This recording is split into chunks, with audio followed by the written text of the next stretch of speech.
राजकुमार और उनका सेवक।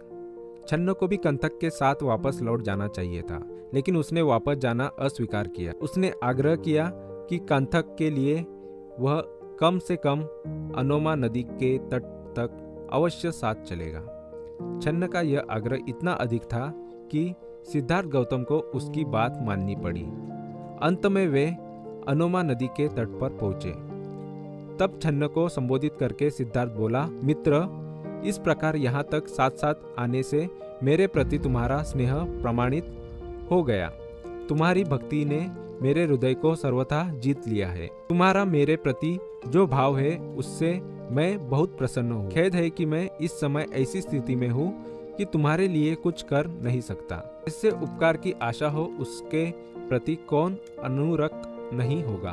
परिवार के लिए पुत्र का पालन पोषण किया जाता है। अपने भावी सुख के लिए पुत्र पिता को मानता है। किसी न किसी आशा से ही संसार के लोग बंधे रहते हैं। बिना आशा का निस्वार्थ भाव कहीं नहीं है।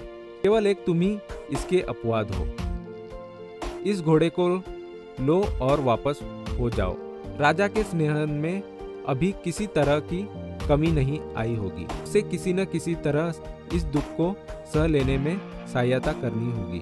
उसे कहना कि मैं जो उसे छोड़कर चला आया हूँ वह न किसी स्वर्ग की कामना से, न स्नेह की कमी से और न क्रोध की अधिकता से। इस प्रकार घर छोड़कर चले आए मेरे लिए उसे अनुताप नहीं करना चाहिए। संयोग कितना भी दीर्घकालीन हो, एक न एक दिन वियोग में परिणत होता ही है। जब वियोग अनिवार्य ही है तो यह कैसे हो सकता है कि संबंधियों से वियोग न हो। आदमी के मरने पर उसकी संपत्ति के उत्तराधिकारी तो बहुत होते हैं, किंतु उसके पुण्य का उत्तराधिकारी मिलना कठिन है, शायद होता ही नहीं। राजा मेरे पिता की देखभाल रखनी होगी। हो सकता है कि वह कहे कि मैंने अनुपयुक्त समय पर गृह त्याग किया है, किंतु धम्म करने के लिए कोई भी समय अनुपयुक्त समय है ही नहीं। मित्र, मेरे पिता को इन और ऐसी ही शब्दों से समझाना, ऐसा प्रयास करना कि उसे मेरी याद भी बनी न रहे। हाँ, मेरी माँ से भी कहना कि मैं उसके स्नेह के अयोग्य सिद्ध हुआ। उसका वात्सल्य वचनातीत था। इन शब्दों को सुना तो छन्न ने भावावेश से रुंधे कंठ से हाथ जोड़कर कहा, स्वामी, यह देखकर कि आप अपने संबंधियों को वियोग दुख देकर जा रहे हैं, मेरा हृदय ऐसा बैठा जा रहा है जैसे दलदल में फंसा हुआ हाथी।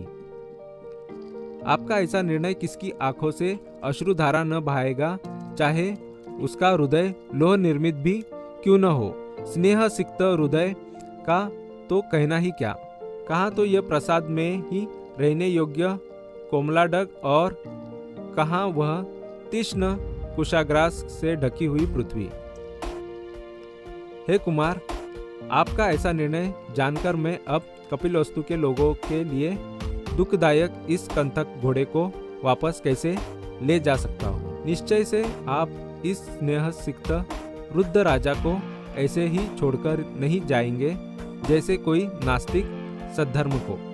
और अपनी उस मौसी को जिसने पाल पोस कर इतना बड़ा किया, आप उसी तरह नहीं ही भूलेंगे जैसे कोई कृतज्ञ अपनी उपकारी को भूल जाता है।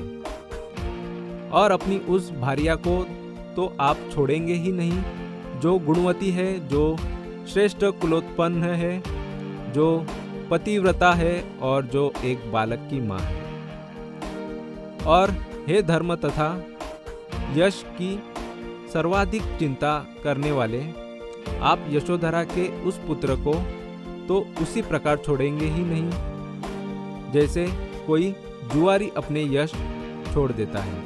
स्वामी, यदि आपने अपने राज्य और संबंधियों को त्याग देने का दृढ़ संकल्प ही कर लिया है तो आप मुझे तो छोड़ेंगे ही नहीं, क्योंकि आप ही मेरे शरण स्थान है। मैं आपको इस प्रकार जंगल में अकेला छोड़कर इस दग्ध हृदय के साथ नगर को वापस नहीं लौट सकता। जब मैं अकेला वहां जाऊंगा तो राजा मुझे क्या कहेगा, और मैं आपकी सधर्मिणी को ही क्या शुभ संवाद सुनाऊंगा। और आपका तो यह कहना है कि मैं राजा को आपके अवगुण सुनाऊं ताकि उसका स्नेह कम हो जाए। तो यदि मैं तालू से सटी जीवा से निर्लज्ज बनकर आपके अवगुण कहने का प्रयास भी करूं, तो उन पर कौन विश्वास करेगा? जो दया मूर्ति है और जिसने सदा करुणा दिखाई है, यह उसके योग्य नहीं कि अपने स्नेह का परित्याग कर दे। मुझ पर दया करे, लौट चले। छन्न के इस दुख भरे शब्दों को सुनकर सिद्धार्थ गौतम ने अत्यंत कोमलता से उत्तर दिया, छन्न, मेरे वियोग से उत्पन्न होने वाले दुख का परित्याग करो। नाना जन्म ग्रहण करने वाले प्राणियों के लिए परस्पर का वियोग अनिवार्य है। यदि मैं स्नेह के कारण आज अपने संबंधियों का परित्याग न भी करूं, तो भी एक न एक दिन मृत्यु हमें एक दूसरे से अनिवार्य तौर पर पृथक कर ही देगी। जिस मेरी माँ ने मुझे इतना कष्ट सहन करके जन्म दिया था, अब वह कहाँ है और मैं कहाँ हूँ?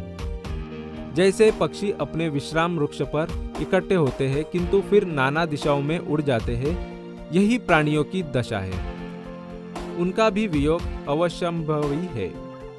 जैसे बादल एकत्र होकर फिर पृथक पृथक नाना दिशाओं में चले जाते हैं, यही प्राणियों की दशा है। उनका भी वियोग अवश्यंभावी है। और क्योंकि यह संसार इसी प्रकार परस्पर एक दूसरे की वशना करता हुआ गतिमान है,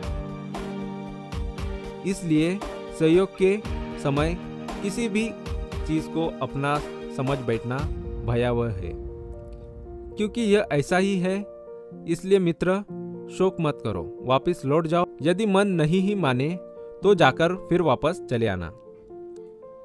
बिना मुझे कुछ और कहे कपिलवस्तु के लोगों से जाकर कहना कि उसके लिए जो तुम्हारा स्नेह है उसे छोड़ दे, क्योंकि उसका निश्चय दृढ़ है। जब स्वामी और सेवक के बीच की यह बातचीत कंतक ने सुनी, तो उस श्रेष्ठ अश्व ने अपनी जिह्वा से स्वामी के चरण चाटे और आंखों से गरम गरम आंसू गिराए।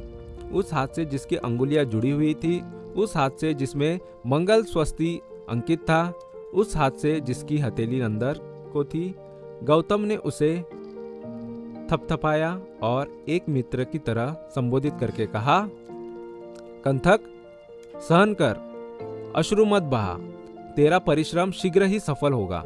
जब छन्न ने देखा कि अब शीघ्र विदा होना ही होगा, तो उसने गौतम के उस परिव्राजक रूप को नमस्कार किया। कंतक और छन्न से विदा लेकर गौतम भी अपने मार्ग पर चल दिए। छन्न ने जब देखा कि उसका स्वामी राज्य त्याग कर परिव्राजक का वेश धारण किए चला जा रहा है, उससे न रहा गया।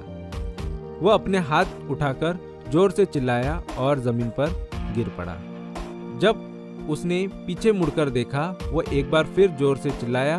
उसने अपने कंतक के गले में हाथ डाले। वह निराश और भय हृदय फिर अपने मार्ग पर आगे बढ़ा। रास्ते में कभी वह चिंतित हो उठता, कभी पश्चाताप करता, कभी लड़खड़ाता, कभी गिर पड़ता। इस प्रकार स्नेह विदीर्ण हृदय से उसने रास्ते भर नाना तरह की बातें की। वह स्वयं नहीं जानता था कि वह क्या कर रहा है।